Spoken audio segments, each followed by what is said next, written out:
नमस्कार दोस्तों, आपका बहुत बहुत स्वागत है आज की कहानी में। उम्मीद करता हूँ आप सब लोग अच्छे होंगे, खुश होंगे। दोस्तों, जैसा कि आप लोगों ने थंबनेल में देखा होगा कि जो आज की मैं जो कहानी लेके आया हूँ आप लोगों के लिए, वो सुखदेव सिंह, जो 5 नवंबर के दिन जिनकी हत्या कर दी गई, उनके घर में ही 17 राउंड गोली चलाई गई उनके ऊपर। तो क्या कारण था कि सुखदेव सिंह को मारा गया? उनके ऊपर 17 राउंड गोलियां चलाई गई, किसने चलवाई, कारण क्या था और कैसे उनके घर तक वो लोग पहुंचे? चलिए दोस्तों, आज की पूरी कहानी शुरू करते हैं। उससे पहले अगर आप मेरे चैनल पे पहली बार आए तो प्लीज़ चैनल को सब्सक्राइब कीजिएगा, वीडियोस को लाइक कीजिएगा, शेयर कीजिएगा। दोस्तों, 6 नवंबर के दिन, बोला जाए कि 5 नवंबर की शाम तक ही न्यूज़ चैनल पे, मीडिया पे, हर जगह पे एक खबर आ चुकी थी कि सुखदेव सिंह जो श्री राजपूत करनी सेना के अध्यक्ष थे, उनकी किसी ने घर में घुस के हत्या कर दी। उनके ऊपर 17 राउंड गोलियां चलाई गई और 17 की 17 गोलियां उनके शरीर में जाके लगी। लेकिन अब जब समय थोड़ा बीत गया, जांच पड़ताल बैठने के बाद अब जो चीज़ें निकल के आई हैं, सीसीटीवी कैमरे से जो निकल के आया है, जो पूछताछ के दरमियान जो सारी चीज़ें निकल के आई हैं, तो पूरी पिक्चर पूरी तरीके से क्लियर हो चुकी है कि क्यों उनकी हत्या करी गई, क्या कारण था, कैसे उनके घर तक, सुखदेव सिंह जी के घर तक वो लोग पहुँचे जिन्होंने उनके ऊपर फायरिंग करी, और किसने किसने करी और किसने करवाई। पूरी कहानी डिटेल के साथ शुरू करते हैं। दोस्तों, सुखदेव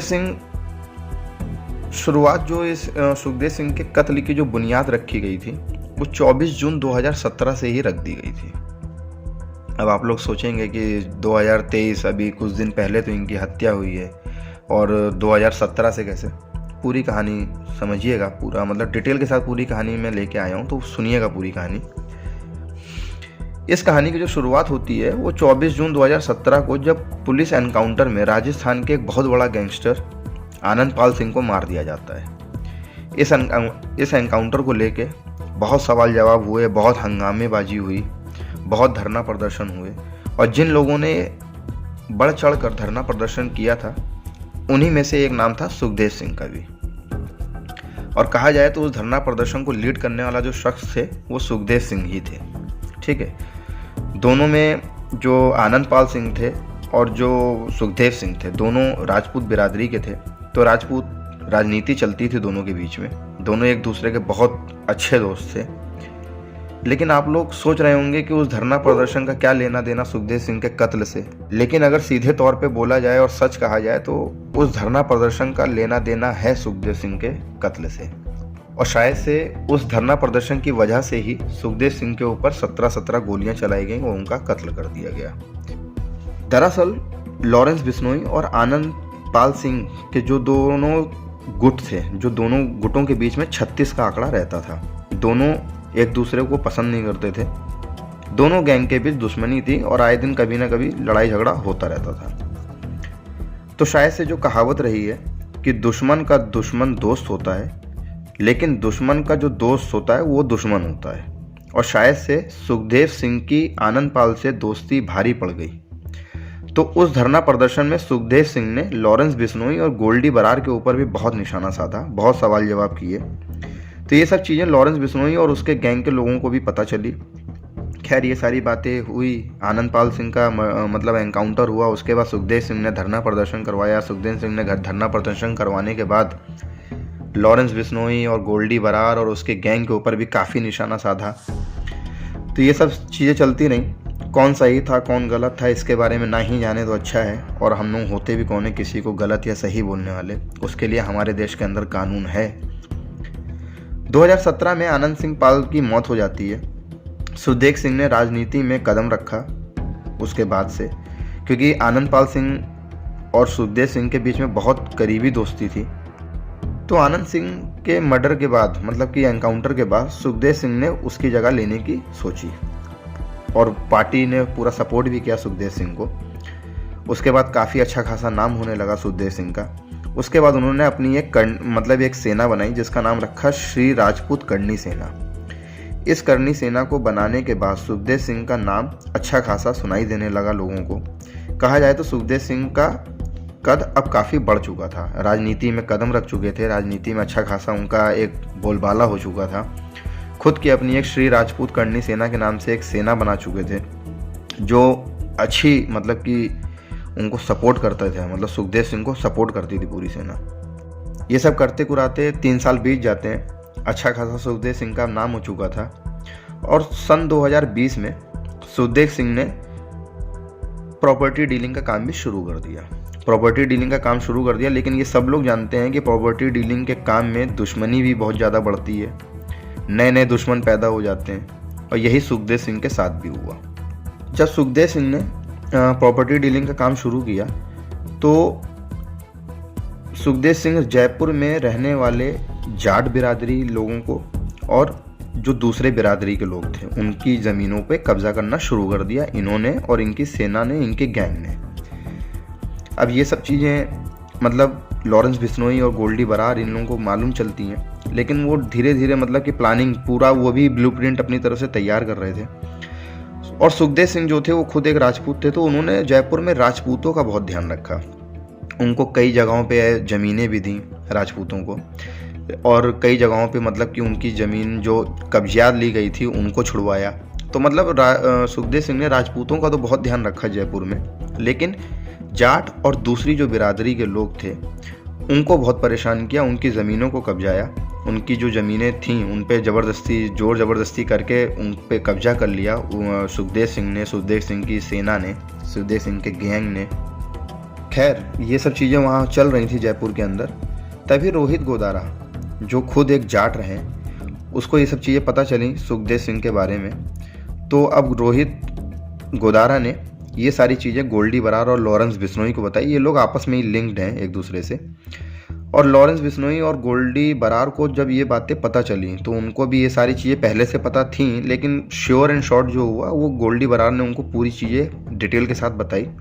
उसके बाद लॉरेंस बिश्नोई ने करीब आज से 2 साल पहले मतलब कि 2020 में ही संपत मेहरा नाम का एक खास शूटर था उसका, लॉरेंस बिश्नोई का, उसको बोला, उसको ये काम दिया कि सुखदेव सिंह को ठिकाने लगा दो और कुछ भी करो लेकिन सुखदेव सिंह को ठिकाने लगाना है। जब लॉरेंस बिश्नोई ने संपत मेहरा को ये काम दिया तो लेकिन उसके कुछ दिनों बाद ही सिद्धू मूसेवाले का जो कत्ल कर दिया गया था, जिसके चलते संपत मेहरा को पुलिस ने गिरफ्तार कर लिया था और जो सुखदेव सिंह को मारने का काम था वो अधूरा रह गया था। मतलब कि 2020 में ही सुखदेव सिंह को मारने का पूरा प्लान तैयार कर लिया गया था, शूटर तक रेडी कर लिया गया था, लेकिन उसी बीच में सिद्धू मूसेवाले का कत्ल हो गया, जिसकी वजह से संपत मेहरा जो खास शूटर जिसको एक काम दिया गया था सुखदेव सिंह को मारने का, वो पुलिस द्वारा गिरफ्तार कर लिया गया, जिसकी वजह से वो काम नहीं हो पाया, 2020 में अधूरा रह गया।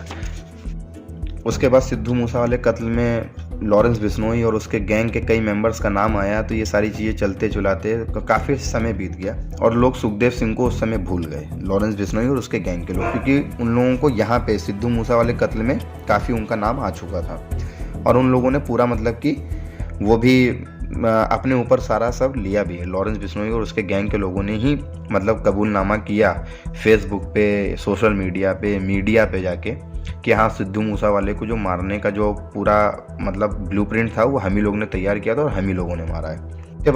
उसके बाद धीरे धीरे अपना टाइम निकलता रहा, सिद्धू मूसेवाले का जो कत्ल का पूरा न्यूज़ थी वो धीरे धीरे शांत हुई। ये सब करते कुराते 2023 लग गया। 2023 के समय फिर से सुखदेव सिंह का नाम फिर से उठने लगा और जो चीज़ें पहले आ रही थी सामने वही चीज़ें फिर से दोबारा आने लगी कि सुखदेव सिंह जो है वो जयपुर में अभी भी राजपूतों का तो बहुत ज़्यादा ख्याल रख रहे हैं, लेकिन जाट और दूसरी जो बिरादरी के लोग हैं उनको बहुत ज़्यादा परेशान कर रहे हैं। जाट हो गए, गुर्जर हो गए या और जो दूसरी बिरादरी हैं उनको बहुत ज़्यादा परेशान कर रहे हैं, उनकी ज़मीनों को घेर रहे हैं, उनकी ज़मीनों पर कब्जा कर रहे हैं। जब 2023 में ये सारी खबरें आने लगीं, लॉरेंस बिश्नोई तक पहुंचने लगीं और रोहित गोदारा तक पहुंचने लगीं, तो तब फिर लॉरेंस बिश्नोई ने फिर से 6 महीना पहले, आज से 6 महीना पहले रोहित गोदारा को बोला कि अब ये काम सुखदेव सिंह को मारने का काम अब तुम्हारे हाथ में है और तुम ही को अब ये पूरा अंजाम देना है। कैसे करना है ये तुम जानो और तुम्हारा पूरा प्लान जाने, लेकिन मुझे सुखदेव सिंह के कत्ल की खबर जितनी जल्दी हो सके उतनी जल्दी दो। ये लॉरेंस बिश्नोई ने रोहित गोदारा को बोला। उसके बाद रोहित गोदारा ने धीरे धीरे सुखदेव सिंह की रेकी करना शुरू की और उसके बाद से ही सुखदेव सिंह को कई बार धमकियां मिलना शुरू हो गई। धमकियां मिलने के बाद सुखदेव सिंह 2 से 3 लोगों का मतलब कत्ल भी किया गया। सुखदेव सिंह के आसपास के जो उसके गैंग के लोग थे उनको मारा भी लॉरेंस बिश्नोई और लॉरेंस बिश्नोई के गैंग वालों ने। लॉरेंस बिश्नोई तो खैर अंदर है, लेकिन उसके गैंग वालों ने ही सुखदेव सिंह के 2 से 3 आदमियों का कत्ल भी किया, जिसके बाद सुखदेव सिंह को काफ़ी डर लगने लगा। उसके बाद सुखदेव सिंह ने राजस्थान सरकार से बोला भी कि मेरी जान को खतरा है और मुझे सिक्योरिटी देने का बंदोबस्त करें, लेकिन उनकी बातों को ज़्यादा सीरियसली लिया नहीं गया और ऐसा कुछ लगा भी नहीं किसी को कि हाँ सुखदेव सिंह के ऊपर हमला हो सकता है, जिसकी वजह से उनको कोई भी मतलब कि सिक्योरिटी नहीं दी गई। 2-3 महीना परेशान रहे, सिक्योरिटी का इंतज़ार करते रहे, लेकिन जब उनको सिक्योरिटी नहीं मिली सुखदेव सिंह को, तो उसके बाद फिर सुखदेव सिंह ने अपनी तरफ से ही प्राइवेट तौर पे 2 बॉडीगार्ड उसे गन वाले मतलब कि 2 सिक्योरिटी गार्ड अपने लिए चुन लिए, अपनी प्राइवेट एक तरीके से बोला जाए, मतलब कि वो सरकार की तरफ से कुछ नहीं था, उन्होंने खुद अपनी तरफ से चुना था। और दूसरी तरफ जो लॉरेंस बिश्नोई के लोग थे वो सुखदेव सिंह को मारने की पूरी प्लानिंग में लगे हुए थे, उसकी रेकी कर रहे थे लगातार। तभी अचानक पता चलता है कि कपड़े का एक बहुत बड़ा व्यापारी नवीन शेखावत, जो सुखदेव सिंह का बहुत अच्छा दोस्त है, बहुत करीबी है, और साथ ही साथ उन्होंने ये भी पता लगाया कि नवीन शेखावत के यहाँ पे एक शादी भी होने वाली है और वो कार्ड देने ज़रूर जाएगा सुखदेव सिंह को। तो बस लॉरेंस बिश्नोई के लोगों ने नवीन शेखावत को एक ज़रिया बना लिया सुखदेव सिंह तक पहुँचने का, क्योंकि उससे पहले बहुत बार उन्होंने ट्राई किया कि सुखदेव सिंह के घर तक पहुँचा जाए या सुखदेव सिंह के आसपास पहुँचा जाए, लेकिन जो उसकी करनी सेना थी वो उसको चारों तरफ से घेर के रखती थी, तो कभी पहुँच ही नहीं पाए। लॉरेंस बिश्नोई या लॉरेंस बिश्नोई के गैंग के लोग उसके पास तक कभी पहुँच ही नहीं पाए।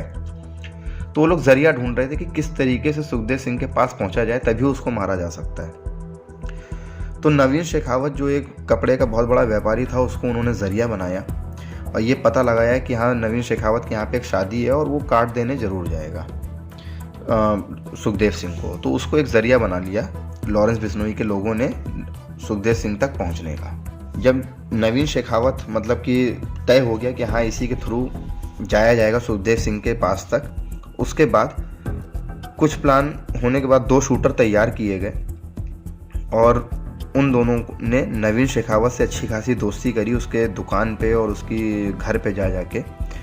और फिर 5 दिसंबर का दिन आता है। वो दोनों शूटर नवीन शेखावत के साथ ही अब अच्छा खासा टाइम स्पेंड कर चुके थे। नवीन शेखावत को इस प्लानिंग के बारे में पता था कि नहीं था, ये अभी तक क्लियर नहीं हुआ है, लेकिन 5 दिसंबर के दिन नवीन शेखावत सुखदेव सिंह को वही शादी का कार्ड देने के लिए रेडी हो रहा था। उन दोनों शूटर को पहले से ये पता था कि वो कार्ड देने जाएगा ज़रूर, और फिर उन दोनों ने भी कुछ ऐसा सीन बनाया वहाँ पे नवीन शेखावत के पास कि हम लोग सुखदेव सिंह के बहुत बड़े फ़ैन हैं और सुखदेव सिंह से मिलना चाहते हैं और आप हमारी मुलाकात करवाइए ज़रूर, ऐसा ऐसा करके एक सीन क्रिएट किया नवीन शेखावत के सामने। उसके बाद नवीन उन दोनों को भी अपने साथ लेके जाता है सुखदेव सिंह के घर पे, और शायद से यही चाहते थे वो दोनों शूटर भी। वो तीनों अब सुखदेव सिंह के घर पहुंचते हैं करीब दोपहर के समय। तीनों लोग अब ड्राइंग रूम में बैठते, मतलब कि वो तीनों जो थे, नवीन शेखावत बहुत अच्छा दोस्त था सुखदेव सिंह का, तो उनके जो 2 बॉडीगार्ड थे, प्राइवेट बॉडीगार्ड, उस दिन कहा जाए तो ड्यूटी पे सिर्फ एक ही था और एक छुट्टी पे था। तो उस दिन सिर्फ एक ही बॉडीगार्ड था, तो वो नवीन शेखावत को बहुत अच्छे से जानते थे और ये जानता था बॉडीगार्ड कि नवीन शेखावत जो है वो बहुत अच्छा दोस्त है। तो नवीन शेखावत पहले जाता है सुखदेव सिंह के घर के अंदर। उसके बाद फिर नवीन शेखावत सुखदेव सिंह को बोलता है कि मेरे साथ 2 आए हैं, मेरे ही परिचित हैं, काफ़ी दिनों से अच्छी खासी दोस्ती है और वो आपसे मिलना चाहते हैं, आपके बहुत बड़े फ़ैन हैं। उसके बाद सुखदेव सिंह नवीन शेखावत को बोलता है कि ठीक है बुला लो अंदर। तो वो उन दोनों शूटर को भी अंदर बुला लेता है, जिसके बाद सीसीटीवी कैमरे में आप लोगों ने देखा होगा कि तीनों लोग जो हैं, नवीन शेखावत और वो दोनों शूटर, तीनों लोग सुखदेव सिंह के सामने जो सोफ़ा था वहाँ बैठे थे और सुखदेव सिंह उनके सामने की तरफ बैठे थे। मतलब दोनों सब लोग आमने सामने एक दूसरे के बैठे हुए थे। ये सीसीटीवी कैमरे में ड्राइंग रूम में दिखाई दे रहा है कि ड्राइंग रूम में बैठ के बातचीत चल रही है, नाश्ता पानी चल रहा है। मतलब कि सीसीटीवी कैमरे से ये दिख रहा था कि 10-15 मिनट तक उन लोगों के बीच में नॉर्मल बातचीत होती रही, नाश्ता पानी होता रहा, चाय पानी होता रहा। उसके बाद करीब 10-15 मिनट के बाद सुखदेव सिंह के मोबाइल की घंटी बजती है। सुखदेव सिंह मोबाइल में नंबर देखते हैं और उसी बीच में वो दोनों शूटर को मौका मिल जाता है, क्योंकि सुखदेव सिंह की नज़र उन लोगों से हट के मोबाइल के ऊपर थी। और जैसे ही उसकी नज़र हटती है, उन दोनों शूटर के पास ऑटोमेटिक पिस्तौल थी। वो 17 राउंड गोली चलाते हैं सुखदेव सिंह के ऊपर, और गोली चलाने के बाद तुरंत वो लोग वहाँ से भाग जाते हैं। उसके बाद वो लोग नवीन शेखावत की तरफ भी गोली चलाते हैं, जिसमें बाद में उनकी मौत हो गई नवीन शेखावत की, ये सबको मालूम है। उसके बाद सुखदेव सिंह के ऊपर 17 राउंड गोली चलती है, सुखदेव सिंह की मौके पे ही मौत हो जाती है। उसके बाद वो लोग वहाँ से भाग जाते हैं। और दोपहर के समय ये घटना घटती है 5 दिसंबर के दिन, और शाम के समय पे लॉरेंस बिश्नोई की गैंग की तरफ से फेसबुक पे मैसेज डाल दिया जाता है रोहित गोदारा द्वारा कि सुखदेव सिंह की मौत का पूरा प्लानिंग हम ही लोगों ने किया था और सुखदेव सिंह को मारने वाले भी हम ही लोग हैं। उसके बाद जांच पड़ताल होती है। जांच पड़ताल होने के बाद सारा सब कुछ वो होता है, तो 2 लोगों को गिरफ्तार करा जा चुका है। जो 2 शूटर थे उनको गिरफ्तार किया जा चुका है। उनसे सारी जो उनका कबूलनामा था उस हिसाब से ये साबित हो चुका है कि हाँ, लॉरेंस बिश्नोई के गैंग का ही पूरा हाथ था। जिसके बाद अब केस जो है वो अदालत में चल रहा है। अब आगे देखते हैं कि ये सारी चीज़ें क्या होती हैं आगे चल के। लेकिन ये इस तरीके से प्लानिंग करी गई थी सुखदेव सिंह को मारने की, और कारण जो था वो सिर्फ वही ज़मीन और जायदाद को लेके ही कारण था, जिसकी वजह से सुखदेव सिंह को मौत के घाट उतार दिया गया। 17 राउंड गोलियाँ उनके ऊपर चलाई गई। तो ये थी दोस्तों पूरी कहानी सुखदेव सिंह के मौत की। अगर कहानी अच्छी लगी होगी तो प्लीज़ चैनल को सब्सक्राइब कीजिएगा, वीडियोज़ को लाइक कीजिएगा, शेयर कीजिएगा। तब तक के लिए धन्यवाद।